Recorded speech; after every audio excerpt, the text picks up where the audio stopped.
On a plywood table at a Special Forces launch site near the Laotian border, sometime in 1968, a Green Beret is emptying his pockets. His wallet goes into a manila envelope. The letter from his wife goes into the envelope. His wedding ring, his family photographs, the receipt from the base exchange, into the envelope. Then he reaches up, pulls the chain over his head, and drops in the last item, his dog tags. The two small pieces of stamped metal whose entire purpose is to make sure that if he dies, somebody will know who he was. A sergeant seals the envelope, writes a number on it, not a name, a number, and locks it in a footlocker. And the man walks out to the helicopter pad carrying nothing, anywhere on his body, that says he is an American soldier. Because where he is going, America does not exist. This is the story of the men of MACV-SOG, the most secret American fighting unit of the Vietnam War, and of the strange, cold ritual that started every one of their missions. Why elite soldiers went to war stripped of their own names. Why their uniforms had no rank, no unit, no country. Why some of them carried weapons their own army had never issued. What happened to the men who disappeared on the wrong side of a border their government swore no American had ever crossed. And why, for 30 years, the country they did it for was not allowed to say thank you. None of it was theatre. Every empty pocket was a calculation, and to understand the calculation, you have to start with a road. Before we cross the fence together, if stories like this one matter to you, hit the like button, subscribe, and drop a comment telling me where in the world you're watching from. It helps this channel more than you know. The Ho Chi Minh Trail was the reason the war would not end. It was not one trail, but a living network. Thousands of kilometers of roads, paths, truck parks, fuel lines, and supply depots that carried men and material from North Vietnam down to the battlefields of the South. And its genius was where it ran. Not through Vietnam, where American firepower could reach it freely, but through the jungles and mountains of Laos and Cambodia, countries the war was officially not in. Laos had been declared neutral by international agreement in 1962, an agreement signed by the United States and North Vietnam alike. North Vietnam violated it massively, running its entire logistical lifeline through Ho Chi Minh territory. But officially, on paper, in every press briefing, there were no North Vietnamese troops in Laos, and there could be no American troops there either, and the scale of it was staggering. By the late 1960s, the trail was carrying tens of thousands of troops and thousands of tons of supplies a year, moving at night under triple canopy jungle that swallowed aerial photography whole. American bombers hit it constantly, and the trail absorbed the bombing the way a river absorbs stones. Trucks were destroyed. The road network simply grew around the craters. Air power alone could not kill it. For one simple reason the Pentagon understood perfectly well: you cannot bomb what you cannot find, and you cannot find a target under jungle canopy from 10,000 feet. Somebody had to stand on the trail itself, count the trucks with his own eyes, tap the enemy's field telephone lines, and read the road the way a hunter reads a game path. Which created one of the strangest military problems of the 20th century. The enemy's most important piece of infrastructure sat in plain view, on the other side of an invisible line, and the most powerful military on earth was not allowed to admit it could see it, much less that it was sending men on foot to walk it.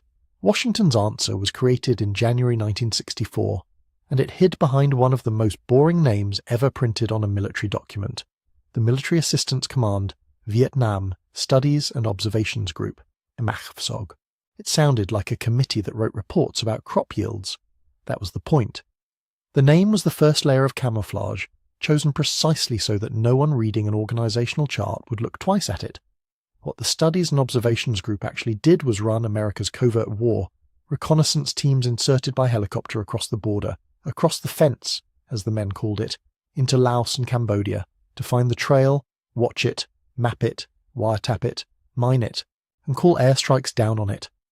The men who did this were drawn heavily from the Army Special Forces, Green Berets, working alongside indigenous soldiers, Montagnard tribesmen and others who knew the mountains and were often the difference between a team coming home or not.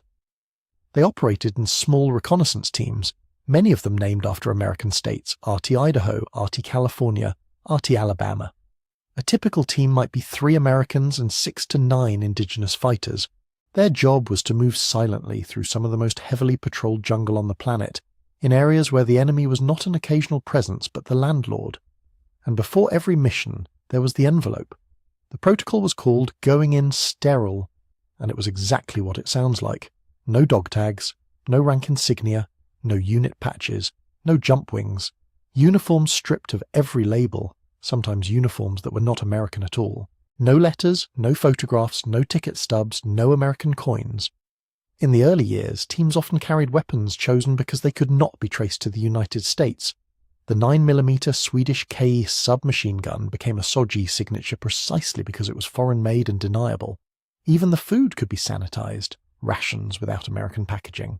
A SOG recon man crossing the fence was, in every way that could be documented, a man from nowhere. To understand how radical that was, remember what a dog tag actually is. Since before the World Wars, American soldiers have gone into battle wearing two identical tags for a grim, practical reason. If a man falls, one tag stays with the body and one goes back with the report, so that no American ever has to be buried as an unknown. The entire system exists as a promise. Whatever happens to you, we will know you, we will claim you, we will bring you home. The dog tag is the physical form of that promise. SOG men unclipped the promise and left it in a footlocker. And the protocol went further than metal. Veterans' accounts describe teams sanitizing themselves down to the soles of their feet, wearing locally made footwear or boots chosen so that even a boot print in the mud of a trail crossing would not read as American issue. The enemy tracked prints the way police read fingerprints. A standard US jungle boot tread on a Laotian trail was assigned confession, so the deniability had to reach literally into the ground the men walked on. The engineering behind this was not about the soldier at all. It was about the sentence a government spokesman would have to say if things went wrong. The United States maintained, publicly and officially, that it had no ground forces in Laos or Cambodia. For that sentence to survive, a dead American on a Laotian hillside had to be impossible to identify. No tags meant no name, no insignia meant no unit, a foreign weapon meant no supply chain leading back to an American armory. Every item in that manila envelope was one less piece of evidence, one less photograph Hanoi could hold up at a press conference, one less thread that could be pulled. The men called it plausible deniability. In practice, it meant this. The mission was designed so that if you died doing it, your country could shrug. The image of an elite soldier surrendering his own name before battle sounds like ceremony until you understand the specific logic behind it. Then it's just arithmetic, and the men were the variable that could be erased. Here's what that arithmetic felt like from the inside. You're a team leader, in SOG slang the 1-0, sitting on a cot at the launch site the night before an insert. You're 24 years old, and you're one of the most experienced reconnaissance men in the United States Army. On the wall is a map of a country you're not allowed to name in your letters home. Tomorrow a helicopter will fly you over the line and leave you there, with 2 other Americans and a handful of Montagnard teammates, in terrain where the nearest friendly unit is not miles away. It does not officially exist at all. If you're wounded, rescue will come only if the weather holds and the helicopters can survive the guns. If you're killed, your body may never be recovered, because recovering it would be an admission. And if you are captured, you know the coldest fact of your profession. You are not, in any legal sense that will protect you, a prisoner of war. You are an armed man with no name, in a country your government says you never entered. The helicopters themselves were part of the deniability machine. Many SOG insertions were flown not by American crews, but by South Vietnamese pilots in aging H-34 helicopters. The famous King Bees of the 219th Squadron, flown by men whose courage became legend inside the unit. Because a King Bee pilot would hold a burning hillside hover while a shot-up recon team crawled aboard. Above the missions circle the Covey riders, forward air controllers in small spotter planes, often with an experienced recon man in the back seat, the team's only lifeline to the outside world. When a team got into trouble across the fence, there was no artillery net, no reaction battalion, no cavalry. There was a voice in a small airplane, and whatever aircraft that voice could beg into the sky before the perimeter collapsed. The men wrote their letters, sealed their envelopes, and got on the helicopters anyway. What the protocol cost them is one of the darkest ledgers of the war. Capture across the fence was a door that closed behind a man completely. A conventional American POW in North Vietnam, however brutal his treatment, existed. His name could appear on lists, his government could negotiate for him, his family could hope. A SOG man taken in Laos had none of that machinery behind him. In John Plaster's history, SOG, The Secret Wars of America's Commandos in Vietnam. Plaster served 3 tours in the unit. The accounting is stated plainly. Of the SOG men known or believed to have been captured across the border, none came home in the prisoner releases that ended the war. Not one. Dozens of SOG soldiers remain listed as missing in action in Laos and Cambodia to this day. Their families, for years, were told cover stories. A training accident, a helicopter crash in Vietnam, because even the location of a man's death was classified. The casualty mathematics for those who kept flying missions were almost as stark. SOG recon was, by the numbers, among the most dangerous duty in the entire war. Plaster records that in the peak years, the casualty rate in the reconnaissance companies exceeded 100%, meaning that, on average, every man on recon status could expect to be wounded at least once in a year, and the teams were sustained only by replacements. Whole teams were inserted and never heard from again. No lost radio call, no wreckage, no answer. The unit's own after-action vocabulary had a term for it. A team that simply vanished off the net. When that happened, SOG did the only thing its rules allowed. It sent more of its own after them.